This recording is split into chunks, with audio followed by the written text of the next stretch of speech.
Vamos lá. Boa noite a todos. E nós vamos começar fazendo a nossa prece. Fechando os nossos olhos materiais, procurando esquecer tudo o que se passou conosco no dia de hoje. As nossas alegrias e as nossas tristezas. E vamos mentalizando a figura de Jesus, o nosso amigo certo, de todas as nossas horas certas ou incertas. E a ele dizendo, mestre querido, aqui estamos, Senhor, reunidos, um punhado de criaturas imperfeitas e crentes. Te pedimos humildemente, envie os teus mensageiros. Permita, Senhor, que eles possam suprir as nossas deficiências, para que possamos assimilar os seus ensinamentos e colocá-los em prática no nosso dia a dia. Te agradecemos, mestre, por esta oportunidade de aprendizado.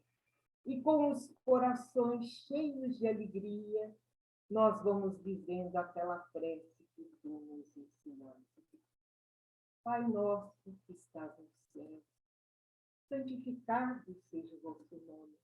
Venha a nós o vosso reino, seja feita a vossa vontade, assim na terra como no céu. O pão nosso de cada dia nos dai hoje. Perdoa, Senhor, as nossas dívidas, assim como nós perdoamos os nossos devedores. Não nos deixeis cairmos em novas tentações, mas livrai-nos de todo mal. Vou pegar o meu evangelinho. O tema hoje, gente, é como lidar com a criança sensitiva. Então, vamos lá. Vamos ver o que disse Jesus com relação às crianças. É o capítulo 8, bem-aventurados os puros de coração. Deixar vir a mim os pequeninos. Bem-aventurados os puros de coração, porque eles verão a Deus. Mateus, capítulo 5, versículo 8. Então lhe apresentaram os meninos para que os tocasse, mas os discípulos ameaçavam os que lhes aproximavam. O que, vendo Jesus, levou muito mal e disse-lhe, deixar vir a mim os pequeninos, e não os embaraceis, porque o reino de Deus é daqueles que lhes assemelham. Em verdade vos digo, que todo aquele que não receber o reino de Deus como uma criança, não entrará nele. E abraçando e pondo a mão sobre eles, o abençoava. Marcos, capítulo 10, versículo de 13 a 16. Deixa eu pegar minha aguinha. Então, o tema, como nós dissemos, é como lidar com a criança sensitiva. Durante muito tempo, nós trabalhamos no departamento de orientação e encaminhamento para crianças e adolescentes no Centro Espírita Irmão X. E nessa época, gente, eu já dava aula no 4º ano das escolas de médio.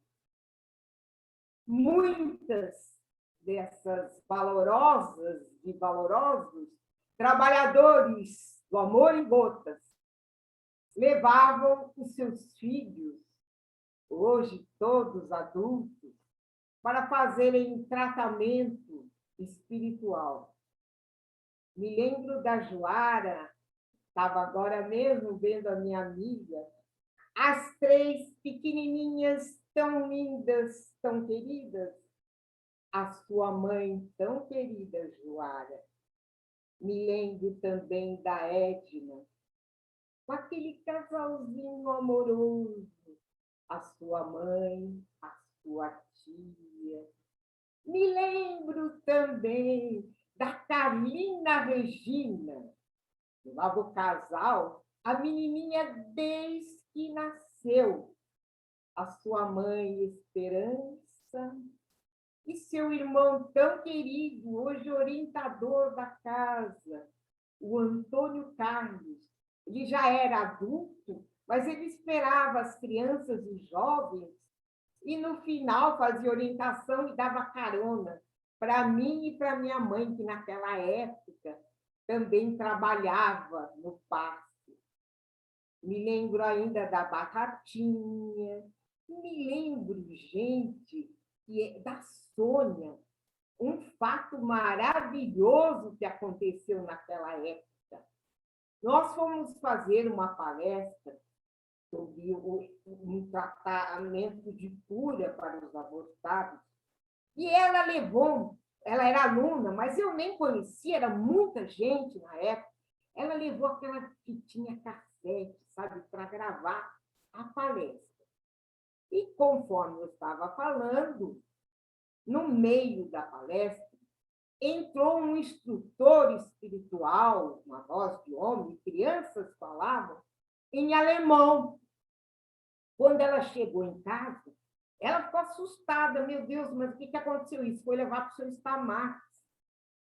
E o senhor Stamax falou, isso é verdadeiro, é a mediunidade de transcomunicação. Naquela época, passaram-se o tempo, ela me entregou a fita e contou o que tinha acontecido. E disse que levou para o seu Stamax. Agora, há pouco tempo, eu falei, você seria aquela da fitinha? Eu nem sabia. Isso mesmo, Leila, sou eu. Eu perguntei, e que ano era? Ela falou, 1990.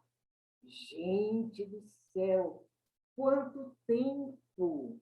E ainda tem mais duas pessoas que eu me lembro e que eu gostaria de falar dessa família que eu amo tanto e que já partiram para o mundo espiritual. Uma delas é a dona Maria Rise, que trabalhava no bazar. E o outro era um menininho lindo, loirinho, morreu, faleceu muito cedo.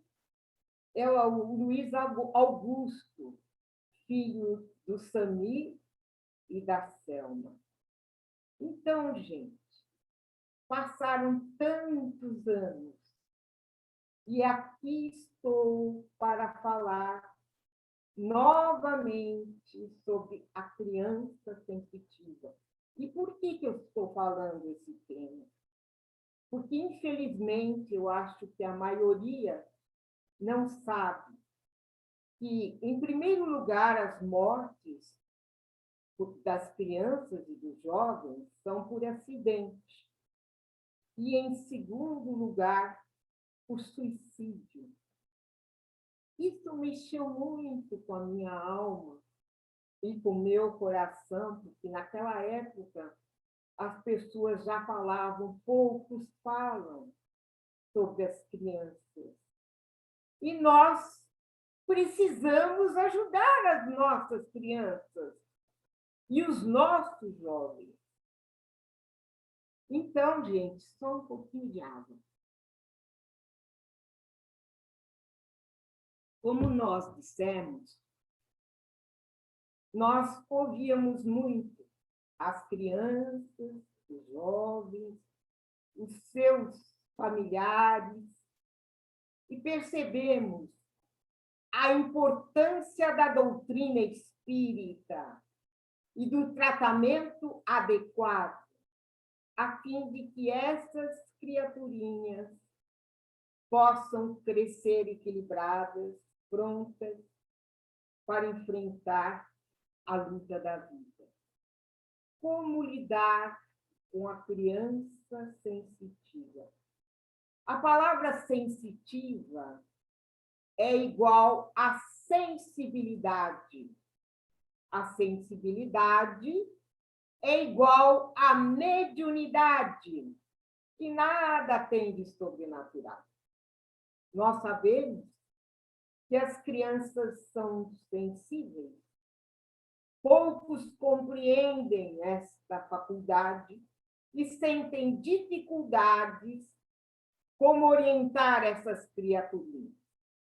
Elas apresentam certas características.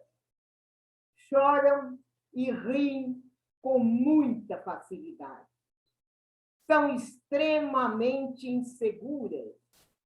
Muitas com grande sentimento pela natureza. É o cachorrinho, é o sol, é a lua, é o mar, etc. Trazem também tendências no campo das artes, da música e da pintura. Extremamente instáveis emocionalmente, pior do que a previsão do tempo. Extremamente inseguras, pouco gostam de falar de si mesmo. Isso, quando não agridem, é uma maneira de se esconder e também de se proteger. E tem determinadas reações conforme o ambiente. E o adulto, não compreendendo, dá uma série de nomes. Essa criança é nervosa, é chorona, é medrosa, etc. O que nós sabemos é que essas crianças sofrem muito e precisam de ajuda. A insegurança gera um medo, e o medo é um campo negativo que muito nos prejudica. Aprendemos na doutrina espírita que vários caminhos levam a Deus. E o que nos salva não é a rotulagem. Eu sou católico, eu sou espírita, eu sou evangélico, etc. Mas o que nós fizemos de bom e de útil na nossa caminhada. E vocês poderão me perguntar, por que essas crianças precisam tanto da doutrina espírita? Essas crianças precisam tomar passe. Passe, a transfusão de energia fluídica. Por quê? Porque ele faz o equilíbrio do sistema nervoso. E essas crianças, por terem essas sensibilidades muito apuradas, o sistema nervoso está sempre alterado. E para que não tenham problemas no futuro, começamos a tratar desde cedo. Essas crianças precisam, desde cedo, aprenderem a conversar com Deus. A prece, o alimento espiritual, assim como nós precisamos do alimento para o nosso corpo, aquele que não conversa com Deus é desnutrido espiritualmente. É claro que é uma linguagem acessível conforme a idade da criança. E aprender desde cedo a agradecer tudo que nós temos. A saúde, a família, o alimento, até o ar que nós respiramos. Quantos hoje estão morrendo, infelizmente, com a pandemia, por não poderem respirar. E pedir a inspiração necessária para tomar o melhor caminho. Pedi, disse Jesus, e dar-se-vos-á. Nós falamos que essas crianças têm dificuldade no relacionamento com o próximo. E o relacionamento mais próximo está no ambiente familiar, que desde os primeiros instantes da nossa vida surgem os nossos impulsos, as nossas reações, que vão gravar no nosso emocional e vai repercutir durante toda a nossa vida. Quantos quadros plasmados na alma sensível de uma criança, que pode levá-la à inconformação, a traumas, a medos, desejos recalcados. Importante para todos nós era aquela demonstração de carinho, de amor, de uma mãe, de um pai, de um avô, de uma avó, de uma professora, que aquecem a nossa alma em formação, que gravam o conforto emocional, nos predispondo às coisas boas, as expressões do amor, que por ter conhecido e recebido, nós temos condições de dar e proporcionar aos outros. Constitui um ponto importantíssimo para o equilíbrio do espírito. Emmanuel, o nosso querido Emmanuel, através do Chico Xavier, diz que tudo que a criança recebe de agressão e de carinho na primeira infância, isso quer dizer até os 2 anos de idade, e vai repercutir durante toda a sua vida. Porque nesta época que ela faz o alicerce moral, que ela absorve os pais, do ambiente em que vive. E nós costumamos dizer: é muito pequena essa criança, não entende nada. Outra época muito difícil para a criança sensível é quando ela vai para a escola. É o primeiro ambiente fora da família, social.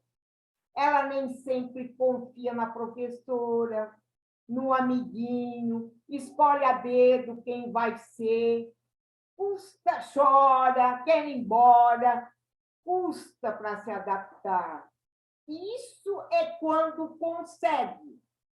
Às vezes não consegue e tem que mudar de escola. Sim, tem que mudar de escola. E costuma ter reações primárias e normais. São bons com aqueles que são bons com eles. E agride também aqueles que também agride. Aí vai chegando a adolescência, uma das épocas mais difíceis da nossa vida, onde o querer se acentua, a autoafirmação, e surge as grandes decepções no campo emocional. É aquela amizade frustrada, é aquele primeiro amor não correspondido, e cada um age à sua maneira. Os mais dóceis aceitam mais, sofrem menos. Os mais endurecidos se revoltam, sofrem mais. É como aquele ferro bruto que precisa ser moldado. Aprendemos na doutrina espírita. A base é a reforma moral das criaturas, através do conhecimento e, principalmente, da vivência do Evangelho de Jesus. Nós precisamos passar para as nossas crianças. E, repito, uma linguagem acessível conforme a idade da criança. Nós não vamos determinar, nem achar que vai ter que seguir isso ou aquilo. Cada um é livre para seguir o que achar melhor na sua vida. Mas é preciso passar para que amanhã elas não digam: puxa, você sabia de tudo isso e nunca me falou nada. Porque as gerações futuras não serão diferentes das gerações atuais, com seus prejuízos e defeitos de ordem moral, se nós não educarmos as nossas crianças. Quando nós falamos aqui em educação, nós não podemos confundir educação com instrução. Instrução é quando nós adquirimos uma série de conhecimentos, o desenvolvimento da nossa inteligência, do nosso intelecto. Aqui, quando eu falo em educação, eu falo em formação moral. O mundo em que nós vivemos requer homens com senso de responsabilidade e de justiça. O Consolador prometido deve ser lançado entre as crianças e os jovens, que representam a terra virgem, pronta para receber essa semente. Jesus veio ao mundo não para nos ensinar a química, a biologia, a física, etc. Veio nos ensinar a sermos humildes, a não sermos avarentos, a sermos justos. Foi esta ciência que nos trouxe o Filho de Deus. E são desses ensinamentos que todos nós precisamos, não apenas as nossas crianças. Só um pouquinho de água. Conta-nos que Licurgo, um célebre orador ateniense, em determinada época da humanidade, foi pedido para falar sobre a educação. Ele pediu 3 meses de prazo para estudar o tema. Compareceu diante de uma grande assembleia. Levou 2 cães e 2 lepres. Soltou o primeiro cão e a primeira lepre. O cão destruiu a lepre. A cena foi chocante. Depois colocou um outro cão e a outra lepre. Os 2 saíram contentes, felizes. Levanta Licurgo e diz: eis aí o que é a educação. Os 2 cães têm a mesma raça, a mesma alimentação, a mesma idade. Só que um foi educado e o outro não. O objetivo da doutrina espírita é educar-nos interiormente, é nos libertar desses atos de selvageria, dessa deselegância moral que nós observamos, de pessoas que perderam a noção, ou melhor, jamais tiveram. Mais um pouquinho já. Aprendemos no Espiritismo que fomos criados simples e ignorantes. que as aptidões variam porque uns já viveram mais que outros. Não podemos esquecer que nós temos um livre arbítrio, podendo evoluir mais rapidamente ou estacionar. Através das reencarnações sucessivas, nós vamos desenvolvendo sentimento e inteligência. Nossos filhos, antes de serem os nossos filhos, trazem as suas tendências para o bem ou para o mal. E cabe a nós, pais, orientá-los. Tem uma pergunta, gente, que na época que eu trabalhava como orientadora, que eu fazia para as crianças, quando eles já tinham condições de conversar, e eles sempre me respondiam. Falavam, olha, a tia Leila vai fazer 2 perguntas para você. Uma coisa ruim e uma coisa boa. Vocês respondem? Ah, tia Leila, pode mandar. Então, vamos lá. Qual seria a pior coisa que poderia acontecer com você? E, gente, a resposta era sempre a mesma.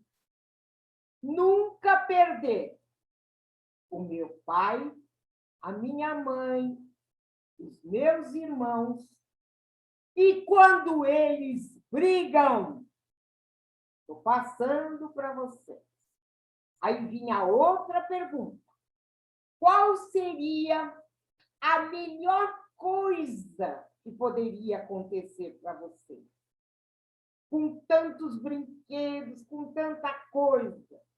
Nunca perder a minha mãe, o meu pai, os meus irmãos. Aí eles falavam de alguns brinquedos. Outro dizia, eu vou trabalhar com computador, vou ser modelo. A importância da família para as nossas crianças. Mais um pouquinho de água.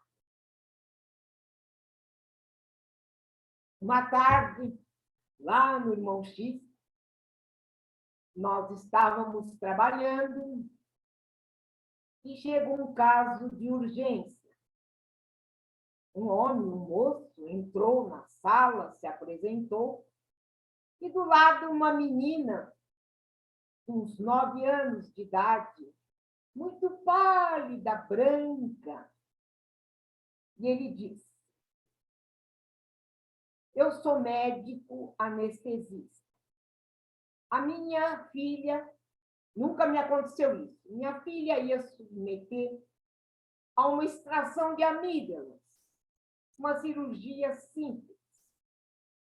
Ao tomar anestesia, ela entrou em estado de coma. Por isso que eu trouxe ela aqui. Olhou para a menina e disse, o papai já conversou com você. O papai cuida do corpo. E essa tia cuida da alma. Vamos ver o que aconteceu com você. A menina olha para ele e fala, a mamãe não deveria estar aqui? Ele logo se altera e diz, a sua mãe é outra coisa. Na mesma hora, o meu amigo espiritual, que trabalhava comigo na orientação, diz, o problema está aí. Ela está sentindo muita falta da mãe.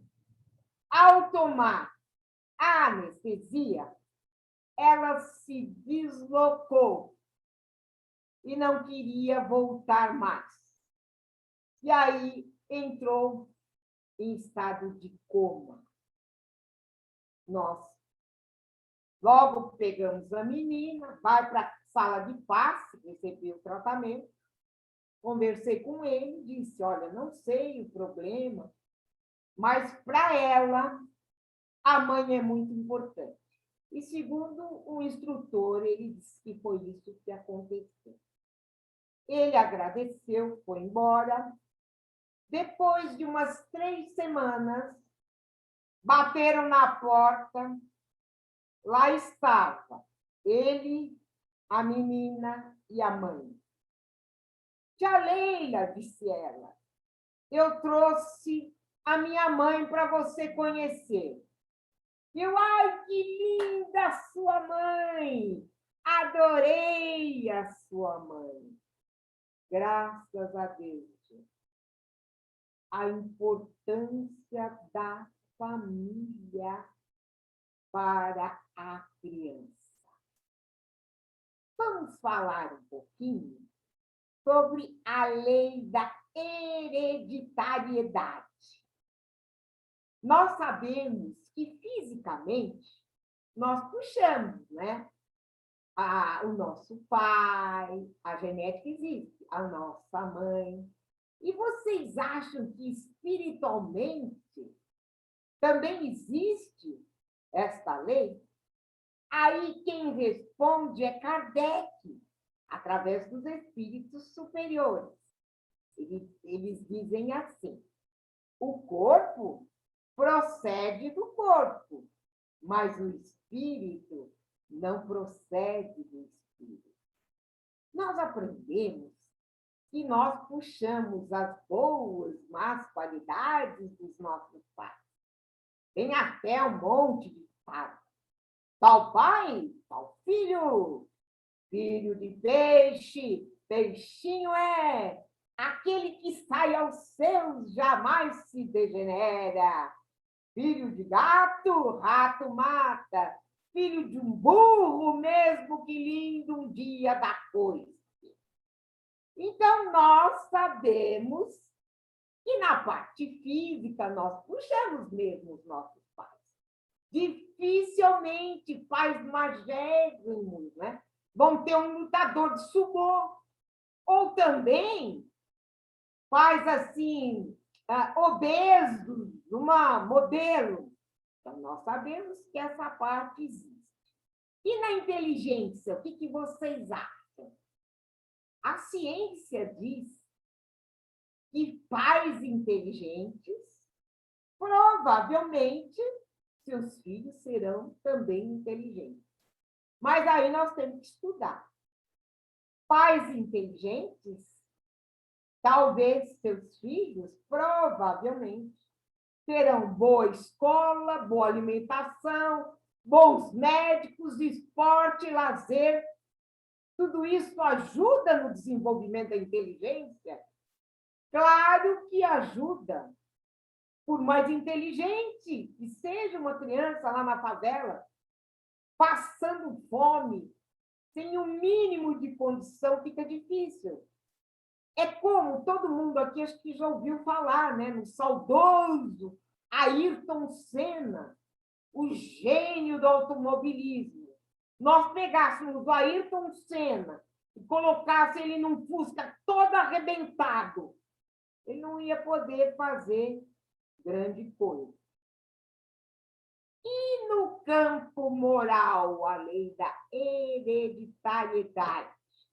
Será que nós puxamos os nossos pais, os vícios, as virtudes, o egoísmo, o altruísmo? Isso é patrimônio do espírito. É claro que a criança recebe a influência do meio, eu acabei de dizer tudo isso. Mas é relativo, porque nós podemos ter 5 filhos. Cada um vai ser diferente, como os 5 dedos das nossas mãos. Existe aquele que mente o tempo todo. Tem o outro que não fala uma mentira. Tem aquele que gosta de ouvir um som altíssimo. O outro gosta de músicas românticas. Tem aquele que namora todo mundo. e aquele que só tem o amor na vida. Nós vamos ver isso na história. Marco Aurélio, o grande imperador, conhecido pelo seu amor às letras, à filosofia, o seu filho Cômodo só não passou despercebido pelas maldades e perversidades que fazia. Existe uma outra coisa que eu gostaria de falar com vocês. Todos nós já ouvimos falar farinha do mesmo saco. Essa farinha do mesmo saco não tem a ver com a lei da hereditariedade, mas com a afinidade. Famílias de bandidos são todos bandidos. E ainda tem aquele que nasce numa família toda desequilibrada e ele é equilibrado, ele vai para ajudar. Ou o contrário, né?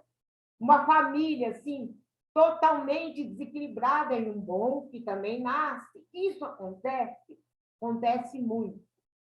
E na profissão? Será que nós temos as nossas aptidões, nós puxamos do nosso pai, da nossa mãe? Tem as afinidades, mas o ideal seria que cada um analisasse as suas potencialidades, as suas aptidões. Seria muito bom se víssemos isso e não pensássemos só no financeiro, ou se não aquele pai, aquela mãe, não, porque ele é médico, tem que ser médico. Porque advogado também tem que ser advogado, às vezes não dá. E aí nós não veríamos aquelas coisas que a gente vê.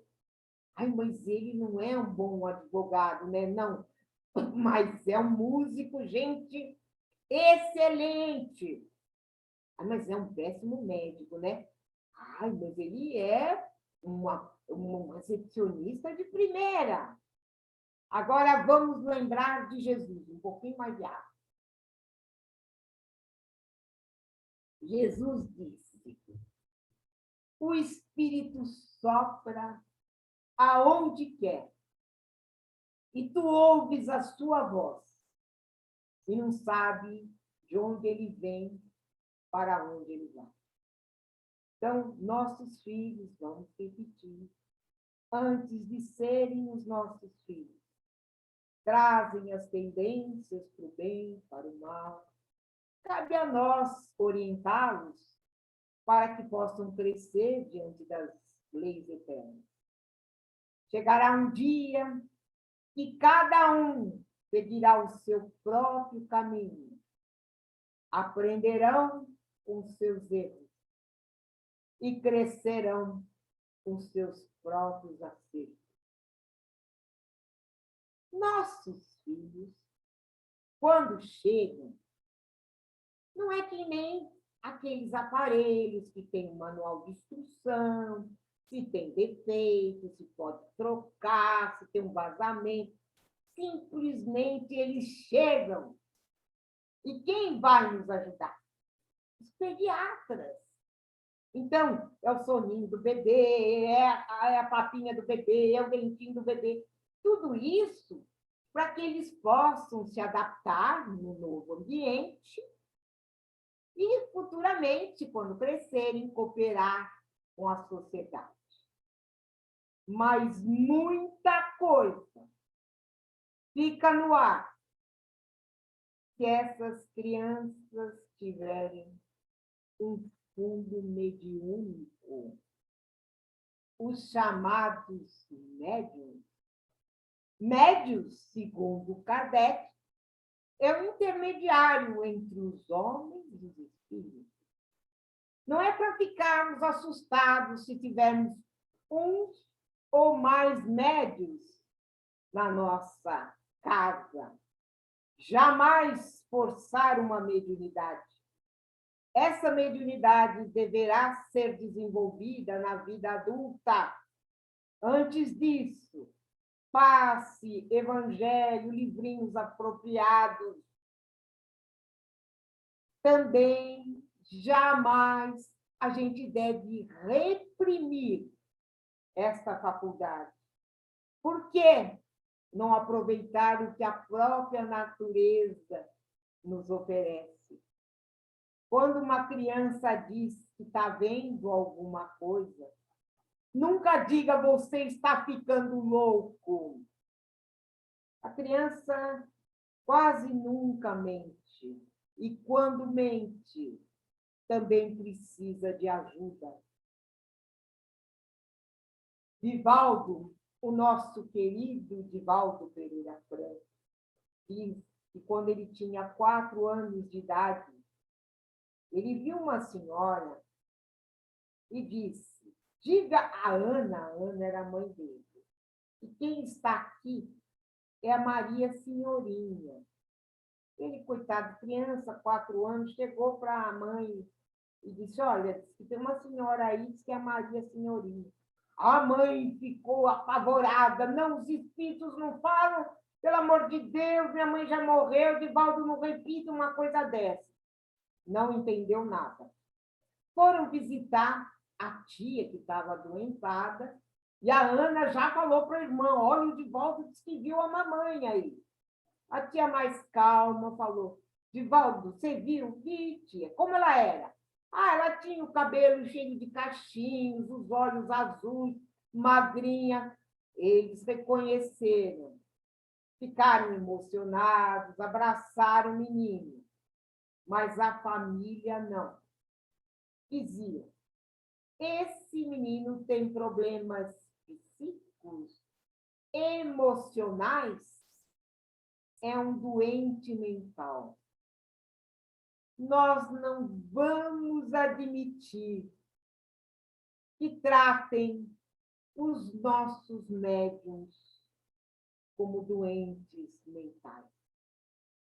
Se vocês soubessem a quantidade de crianças com fundo mediúnico tomando remédios fortíssimos psiquiátricos, que eu observei na época que eu trabalhava como orientadora. Não quer dizer que não existe doenças psíquicas. Claro que existe, mas não é através de remédios que os nossos médiuns vão melhorar. Aliás, vão se intoxicar. Hoje está melhor. No passado, os nossos médiuns adultos eram internados em institutos psiquiátricos, tomavam choque elétrico. Eu mesmo tive oportunidade na orientação de conversar com vários deles. Mediunidade é uma bênção, é sensibilidade. O mundo precisa dos sensíveis. Nós já estamos cansados de pedras, de pedradas que lançam. Então, quando os nossos filhos têm tendências no campo da arte, da ciência, do esporte, nós canalizamos para que eles possam fazer o que eles gostam. Por que não canalizar a mediunidade na ajuda do próximo? Nada vai prejudicar essa pessoa. Pelo contrário, umas horinhas em benefício do próximo vai ajudar muito o próximo e a própria criatura será muito ajudada. Então, não é trágico termos médios dentro de casa. Trágicos são, sim, são aqueles que já foram informados que deveriam estar dando algumas horinhas em benefício do próximo e não fazem, e adquirem muitas vezes processos obsessivos terríveis. Aí a coisa fica grave. Vamos falar que mediunidade jamais é profissão. Conhecemos na doutrina médiuns maravilhosos. O Chico Xavier era funcionário público, quanto que esse homem fez. O Divaldo, que nós acabamos de citar, A Mansão do Caminho, que obra linda! Meu Deus, o quanto esse homem faz. Também funcionário público. Ivone A. Pereira, professora. Zilda Gama, professora. E tantos outros. Jamais, na mediunidade, receber nada, não é profissão e não se recebe nada. E aí quem nos esclarece é Jesus dizendo: dai de graça aquilo que de graça recebeis. Então, gente, vamos amar muito as nossas crianças. O amor é vida, é alegria, é saúde. São todas as virtudes do Cristo.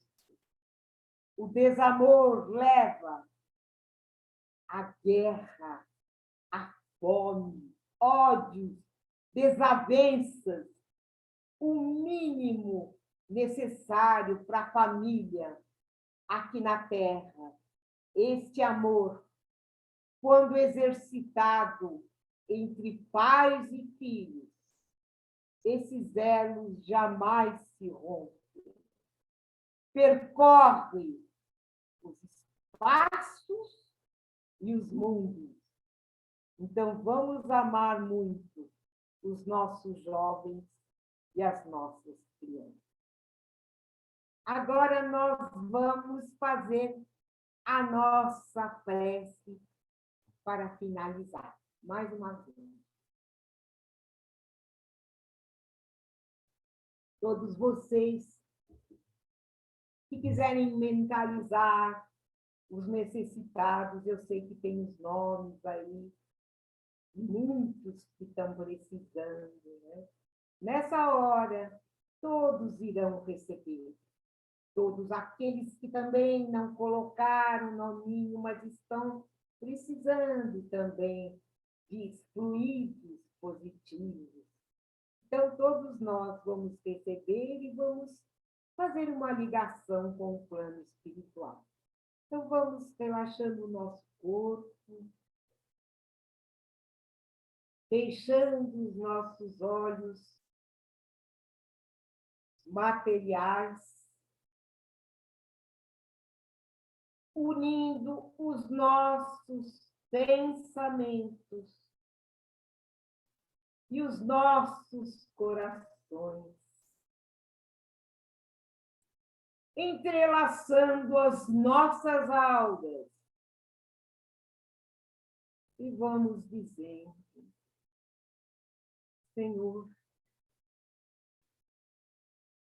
eu gostaria de ser uma Via Láctea de estrelas, para que as noites na terra fossem mais belas. Mas diante da minha pequenez, eu te digo desta vez: deixa-me ser um pirilampo que em noite escura derrame claridade e amargura em quem se encontra em solidão. Eu desejava ser a chuva generosa tombando na terra porosa e reverdece o chão. Mas se eu não conseguir, eu me ponho a pedir: deixa-me ser um copo de água fria, diminuindo a dor e a agonia de quem se encontra em aflição. Eu desejava, Jesus, ser um pomar de maduros frutos. Não te debaterei, mas te pedirei aí uma árvore para ser uma árvore desgalhada, com sua sombra na estrada, por onde passa a dor. E eu lá estando um dia, vendo alguém em agonia, eu possa dizer: olá, amigo, deixa-me ir contigo. E se ele me disser quem és tu, eu lhe direi: sou teu irmão, me dê a mão, e lado a lado possamos dizer: eu queria ser um trovador, um esteta, um artista, um orador, para falar da magia, da beleza, da estesia, da sua mensagem de amor. Mas como me falta o estro, a poesia, a palavra, a harmonia, e eu nada sou. Deixa-me dizer que eu amo a vida. Para mim é bela, é concedida. Muito obrigado, Senhor, pelo seu amor, pela sua luz. Muito obrigado